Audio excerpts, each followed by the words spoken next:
जय Hind friends. Firstly देखो, जब हमें एनडीए निकालना होता है तो उसमें हमारे जो जीएस का सब्जेक्ट है जिसके अंदर आते हैं 150 क्वेश्चन, जिसे हम लोग जीएटी जनरल एबिलिटी टेस्ट भी कहते हैं। Out of those 150 question, 50 question from English, अंग्रेजी के 50 सवाल होते हैं, बचे 100 सवाल। अब वो 100 सवाल हमारे लिए इतने ज़्यादा इंपॉर्टेंट हो जाते हैं और उनके बिना सिलेक्शन हो जाएगा मुश्किल। ऐसा मैं क्यों कह रहा हूँ? जब आप मैथ्स का पेपर देखोगे तो मैथ्स के पेपर में एक क्वेश्चन के मिलते हैं 2.5 मार्क्स, 2.5 मार्क्स। लेकिन जो जीएस का पेपर है, जीएस के पेपर में एक ही क्वेश्चन के मिलते हैं 4 मार्क्स। इसका मतलब कि आपके 900 में से 900 मार्क्स में से 400 मार्क्स सिर्फ और सिर्फ क्या डिटरमाइन करेगा? जीएटी का पेपर डिटरमाइन करेगा। ठीक है, अब हमें जीएटी की प्रैक्टिस कैसे करनी चाहिए? जीएटी की प्रैक्टिस के लिए पहला सबसे जो फोरमोस्ट सोर्स आता है वो आता है प्रीवियस ईयर क्वेश्चन। हमें करनी चाहिए प्रीवियस ईयर क्वेश्चन। तो क्या प्रीवियस ईयर क्वेश्चन सिर्फ और सिर्फ एनडीए के? नहीं, एनडीए के नहीं, ओवरऑल प्रीवियस ईयर क्वेश्चंस जो जितने भी एग्जाम यूपीएससी कंडक्ट करता है ना, उन सबके कुछ इंपॉर्टेंट प्रीवियस ईयर क्वेश्चंस हमें करने चाहिए। फॉर एग्जांपल सीडीएसई, जो सीडीएस का एग्जाम होता है, असिस्टेंट कमांडेंट सीएपीएफ उसका एग्जाम होता है, आईईएस का एग्जाम होता है, सिविल सर्विसेज का एग्जाम होता है। इन सब के हमें प्रीवियस ईयर क्वेश्चन करने चाहिए ताकि हमें एटलीस्ट पता तो चले कि एग्जाम में पूछा क्या जा रहा है। तो आज उसी को लेकर मैं फर्स्ट 30 क्वेश्चंस लेके आया हूँ। इन 30 क्वेश्चंस, ये कौन कौन से 30 क्वेश्चंस होंगे? ये वो क्वेश्चंस होंगे जो सीडीएस के, इस बार 7 फरवरी को जो सीडीएस हुआ था, ये उसके प्रीवियस ईयर क्वेश्चन है।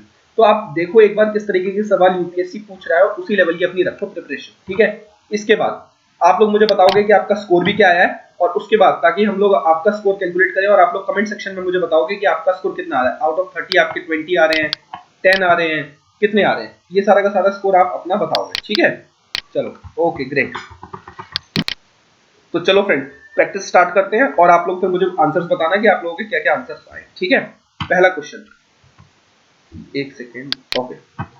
पहला question, first phase of exercise Malabar 2020 कहां पर कंडक्ट हुई थी? ये कंडक्ट हुई थी विशाखापट्टनम में। कितनों का सही है मुझे आंसर बताना। ठीक है, इसके बाद direction of acceleration in uniform circular motion, इसका आंसर क्या है कि जो डायरेक्शन ऑफ एक्सेलरेशन क्या होगी कहां पर? यूनिफॉर्म सर्कुलर मोशन में। इसका आंसर है डायरेक्शन परपेंडिकुलर टू वेलोसिटी। उसके बाद आयनोस्फीयर है, तो जो ये आयनोस्फीयर है ये कहां पर पाई जाती है? अब ये आप बताओ, स्ट्रेटोस्फीयर, एक्सोस्फीयर, थर्मोस्फीयर या ट्रोपोस्फीयर, कहां पर पाई जाती है आयनोस्फीयर? ये पाई जाती है थर्मोस्फीयर में।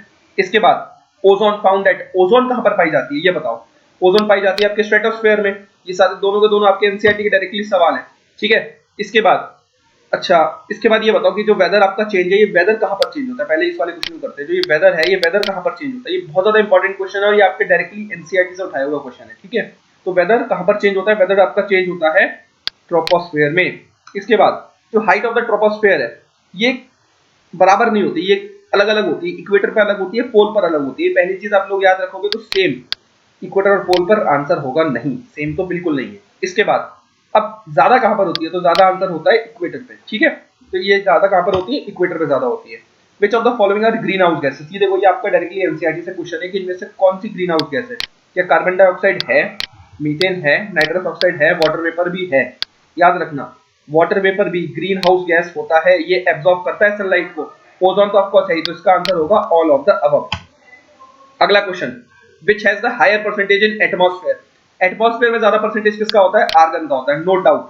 कार्बन डाइऑक्साइड और आर्गन में किसका ज्यादा होता है? आर्गन का होता है, और ओवरऑल भी आर्गन का ज्यादा होता है। इसके बाद देखो मैंने सारी की सारी ना नोबल गैस दी हुई है। क्या आप मुझे बताओगे कि इन सारी की सारी नोबल गैसेस में से सबसे ज्यादा परसेंटेज किसका है? आर्गन का।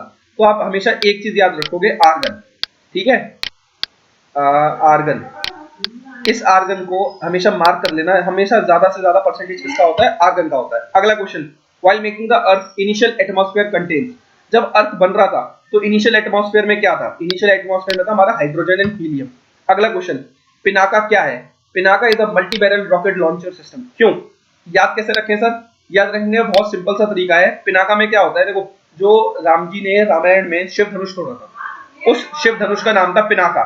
ठीक है, तो यानी कि अब पिनाका क्या करता है? पिनाका एक बो है, ठीक है, धनुष है, धनुष से क्या निकलते हैं? बाण। उसी तरीके से रॉकेट सिस्टम से क्या निकलते हैं? रॉकेट। इस तरीके से आप याद रखोगे Pinaka. Which of the following country are not a member of Quad, इनमें से कौन सी क्वाड की मेंबर नहीं है? फ्रांस नहीं है, यूएसए, ऑस्ट्रेलिया, जापान और इंडिया, इसका एक ग्रुप है। क्वाड के ऊपर मैं एक अलग से वीडियो ला दूंगा अगर आप लोगों को चाहिए। ठीक है, कि क्वाड क्या है, कैसे फंक्शन करता है, प्रेजेंट स्टेटस क्या है और उसको क्या है। ये आपकी जीडी में बहुत ज्यादा इंपॉर्टेंट होने वाला है, दोनों भी, आपका ग्रुप एक्स वाई में भी और आपका एनडीए में भी। ठीक है, अगला question, how many total internal reflection of light takes place in the formation of the primary rainbow, इसको थोड़ा सा और अच्छे से समझेंगे यार। ये आपका क्या है? ड्रॉपलेट है। अब इस ड्रॉपलेट में क्या हुआ पहले क्या हुआ, पहले यहाँ से आपकी एक सनरेज आया, सनरेज आके उसने इस तरीके से रिफ्लेक्ट किया, देखो पहला रिफ्लेक्शन हुआ, और फिर यहाँ से जब ये बाहर निकलेगा तो बाहर बाहर निकल जाएगा। ये देखो टोटल कितने हुए, 2 रिफ्लेक्शन हुए, लेकिन टोटल इंटरनल रिफ्लेक्शन कितना हुआ, 1 हुआ। इसका की मतलब क्या हुआ कि आपका टोटल इंटरनल रिफ्लेक्शन पूछा है तो टोटल इंटरनल रिफ्लेक्शन होगा 1, अगर रिफ्लेक्शन पूछा होता तो आंसर हो जाता 2। इतने में कोई डाउट? आगे बढ़े, चलो आगे बढ़ते हैं। इसके बाद which of the following used as soda acid fire extinguisher, इसका आंसर क्या है कि सोडा एसिड फायर एक्सटिंग्विशर के तौर पर कौन यूज होता है, ये यूज होता है सोडियम हाइड्रोजन कार्बोनेट। इसके बाद टोमेटो के अंदर कौन सा एसिड होता है जो सबसे ज्यादा मात्रा में पाया जाए, इसका आंसर है ऑक्सैलिक एसिड। ठीक है, अगला क्वेश्चन, जो स्लीपिंग सिकनेस है ये किसकी वजह से होती है, ये होती है ट्राइपेनोसोमा की वजह से। बायोलॉजी का क्वेश्चन है, डायरेक्टली क्वेश्चन है, एनसीईआरटी से क्वेश्चन है, ठीक है, इसको याद रखोगे। स्लीपिंग सिकनेस किसकी वजह से होती है, ट्राइपेनोसोमा की वजह से। विच of the following is a living free animal, free animal कौन सा है इनमें से, वो है प्लेनेरिया। अगला question, which of the following laws of electromagnetism does not give the direction of magnetic field, magnetic field का डायरेक्शन कौन नहीं देता, फैराडे लॉ ऑफ मैग्नेटिज्म नहीं देता। which of the following is electric conductor, electric conductor क्या है, human body. ठीक है, आप जब बिजली के तार को छुओगे तो आपको करंट लगेगा, it means you are electric conductor. ठीक है, अगला क्वेश्चन, मिल्पाइन लदान क्या है, मिल्पाइन लद्दाख शिफ्टिंग कल्टीवेशन का नाम है, ज्योग्राफी की एनसीईआरटी का डायरेक्टली क्वेश्चन पूछा गया। which of the following is pioneer, pioneer मतलब जो सबसे पहले जिसने ये खोज करी हो, डिस्कवर क्या किया है, heating effect of electric current, इसका आंसर है जेम्स पी जूल। अगला, विच of the following is non metal, इनमें से कौन से नॉन मेटल है, कार्बन है, सिलिकॉन है, जर्मेनियम, आयोडीन। नॉन मेटल है बट वो लस्टरस है, करेक्ट आंसर है आयोडीन। आपने देखा होगा कब्रिस्तान में जब रात में देखोगे तो कुत्ता होता है, कुत्ते की आंखें चमकती है, ठीक है, क्योंकि उसके अंदर आयोडीन होता है। Which of the following metal has both malleability and ductile, ductile properties and malleable properties दोनों है, ये है एयू। एयू का मतलब होता है गोल्ड। ठीक है, एयू क्या होता है हमारा, एयू होता है हमारा गोल्ड। एक second, sorry, okay just a minute, yes, ये होता है आपका गोल्ड। ठीक है, अगला, इक्वालिटी बिफोर लॉ और equal protection of laws within the territory of India is guaranteed under which article, article 14। याद रखेंगे, इक्वालिटी बिफोर लॉ किसके अंडर आर्टिकल आती है, article 14। National disaster management authority PM के अंडर आती है। फिर फ्रेंकोइस बर्नियर, अब देखो ये लगता है कि कहां से अचानक से अजीब सा क्वेश्चन पूछते हैं, बट ये एनसीईआरटी क्लास 11 का क्वेश्चन है। ठीक है, कि फ्रेंकोइस बर्नियर किसके फिजिशियन थे, प्रिंस दाराशिकों के।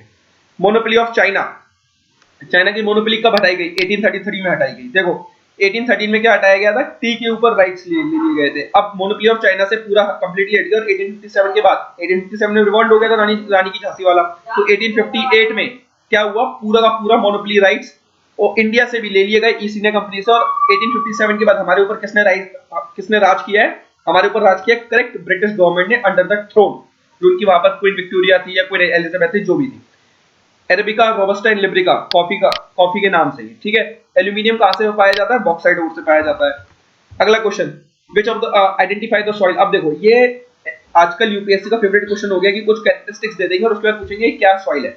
Rich in lime, iron, magnesium, aluminium, किसमें रिच है, clayey, deep and impermeable, mainly found in Maharashtra, MP and Gujarat. अब देखो यार, एमपी के अंदर या महाराष्ट्र देख लो, महाराष्ट्र के अंदर कौन सा सॉइल पाया जाता है, ब्लैक सॉइल पाया जाता है, करेक्ट आंसर, इसमें सोचना ही नहीं है। ठीक है, तो इसके साथ ही आपके हो गए आज 30 क्वेश्चंस। कैसे लगे आप मुझे बताओगे, बिना टाइम वेस्ट के डायरेक्टली आपके क्वेश्चंस की बात करी, डायरेक्टली 30 क्वेश्चंस आ गए। अगर आपको ये सीरीज पसंद आई, आप मुझे कमेंट सेक्शन में बताओगे ताकि मैं ये वाली सीरीज को फिर कंटिन्यू करूं, अदरवाइज मैं कंटिन्यू नहीं करूंगा। ठीक है, कि क्वेश्चंस मुझे आते हैं, मुझे सिर्फ आप लोगों को सिखाने हैं, तो आप लोगों का किसी एक का भी, दो के भी कमेंट आएंगे कि सर आप कंटिन्यू रखो सीरीज को, मैं आपके लिए कंटिन्यू कर दूंगा।